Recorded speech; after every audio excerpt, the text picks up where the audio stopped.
Yo, how's it going, everybody? It's the Masked Man, and today we're going to be discussing common issues manga readers tend to have. Now, this is going to be certain things that I'm going to be listing off, certain annoyances that I have while reading manga, and let's just see how many of you out there that read manga a lot kind of relate to it. I think the first thing is when reading a manga is finding a comfortable position in which to read it. Some people read it laying on their stomach, kind of hanging their arms over the bed. That way they're able to read it, although the blood rushing to the head might not make that the best idea. People lay down, lay on their sides. They could sit in a chair with their feet propped up. There's lots of different positions in which you can try to read manga. The issue is, none of those positions are comfortable for long. And I don't know about anybody else here, but I'm what's known as a binge reader. I don't read a few chapters and then wait and then read another few chapters. Nah, I'm going to crank out as much of this manga as I can in one sitting. I think another issue is just having so many manga in your recommendation list and your to-read list. It feels like it never, ever ends.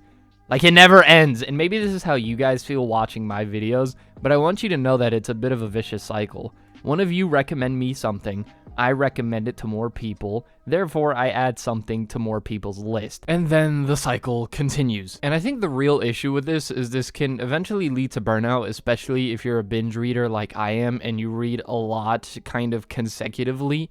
But then the other issue is kind of deciding what to read next, right? Do you read the story that people talk about and praise all the time? Do you read the story with fewer chapters, or do you read the story with more chapters to get it out of the way? And I think what makes the experience even more infuriating is when you have some jerk being like, oh, read One Piece, read Ippo. Dog, 1,000 chapters? Really? And that may sound easy for some of you to recommend a series that long, but you do understand you're doing it from the perspective of someone who already is super invested in it. Telling someone 1,000 chapters isn't that big of a deal. Oh, you read other stuff that are almost just as long?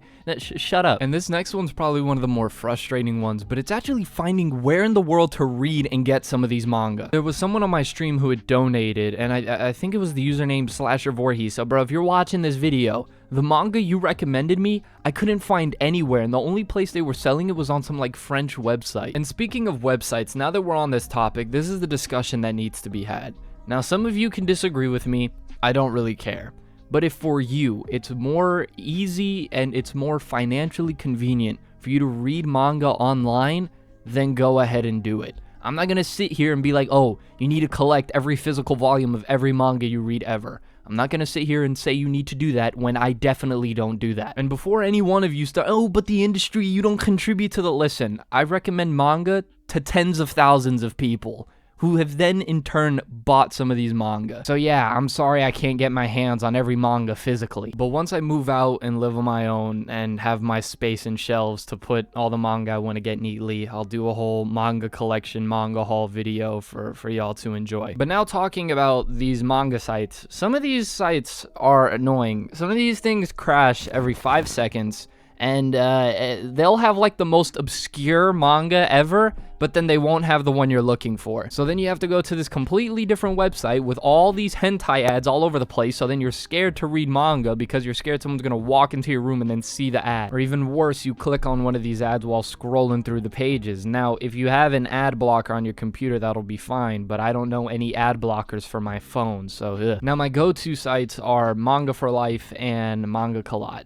And even though these usually have the manga that I'm looking for that y'all be recommending me, the only frustration is sometimes the scan quality is, it's not the best. Now, as for some issues physical or digital readers tend to have, for physical, it's opening the book a little too far, and then like it's made really weak. Like for some reason, it's the most sensitive thing ever. I know this is the case with the Vagabond stuff. And you open it, and then pages start falling out, and you just kind of sit there like, accidentally getting like a food stain or a drink stain on one of the pages, that, oh man, that Whenever you're reading digitally, either reading it like with the brightness too high. By the way, if you do read digitally, don't read with your brightness all the way up. I've already ruined my eyesight from years of competitive FIFA. Now, if it wasn't for the fact that stop signs were red, I would be a grade A threat on the road. So yeah, try to like adjust your eyes to reading manga digitally on like the lowest brightness if possible, or at least on a lower setting of brightness. One of the more annoying things when reading digitally is it'll say error, pages missing, and you just kind of sit there like, and it thankfully I've never encountered that problem on a super important chapter, but if I did, I'd be pretty pissed. Now this next one's a bit of an organization skill and also the space that you have in your room, but sometimes it's like reading the manga, pulling it out of the shelf, reading it, and then say you've read a few different series, now your whole shelf isn't in order, the numbers aren't in order. Bro, oh my goodness, that grinds my gears. This next one is a bit of a skill, but it's kind of like the ability to focus while reading manga. I actually had this tested to the limit while I was reading Rurouni Kenshin in Puerto Rico, and my uncles and cousins tried literally their best to screw with me and distract me as much as possible. I would just be there enjoying reading Rurouni Kenshin, and it would just be like, oh, you're supposed to be with us on vacation, but nah, here you are, Mr. Masked Man. Oh, what, you're too good for us? Hey, Jorge, how's your boyfriend? And I hated it because I could actually, you learn the skill to like block out noise, but then there's just some things that you hear and you're just like, ugh. So I guess any sort of noise or distraction that takes you out of that zone when reading.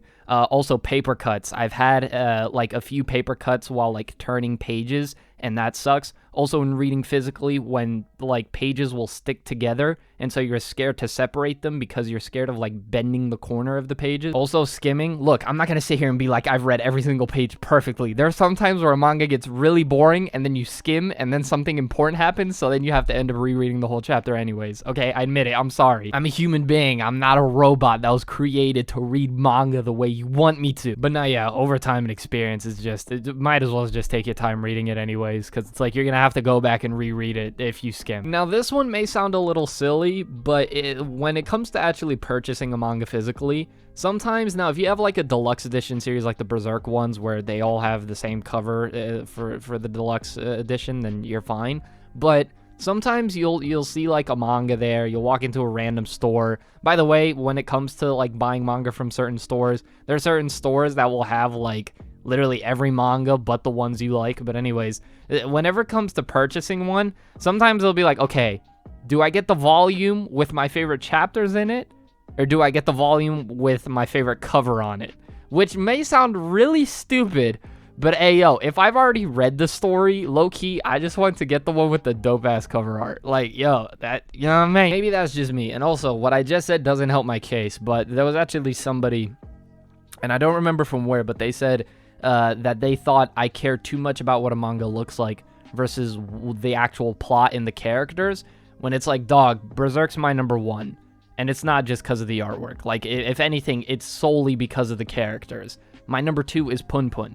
Great artwork, but it's an amazing story. And my #4 is Monster, which is literally plot and characters. So I also have stories like Billy Bat, which has way worse artwork than Sun Can Rock, but I have Billy Bat way above it. So sorry, I just needed to get that out of the way because that was bugging me. It was like a really stupid thing that I heard one time. Pretty sure it was a Luffy profile picture as well. I think this is a struggle that maybe I don't experience all the time because I have the benefit of having this channel to share it to a ton of people. But I actually have so much of an easier time recommending manga to strangers than to my own friends. Because I'll recommend a manga on this channel, and then it'll, you know, people will hit me up, be like, yo, I read this, thank you so much. But whenever I try to recommend anything to my friends, they're just kind of like, whatever. And then they just go back to watching, like, High School DxD, and I just have to sit there and watch it with them. I think this next one is a bit of an issue or a struggle for manga readers. It's whenever you become really, like, invested into a series, and then that series blows up because of the anime. So then now you have a bunch of people in your fan base who just kind of ruin the fan base.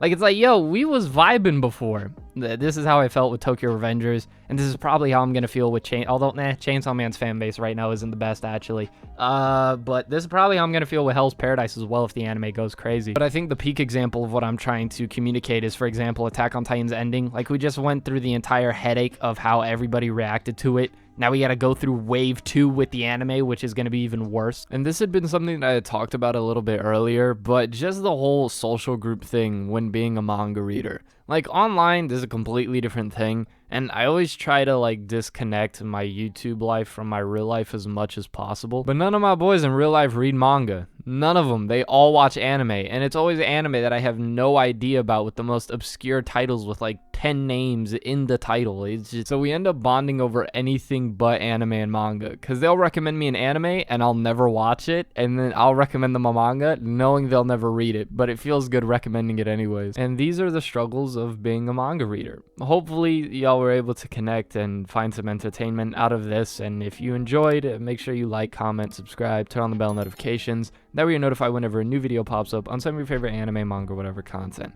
As always, this has been The Masked Man. Hope everyone has a blessed rest of the day, and peace.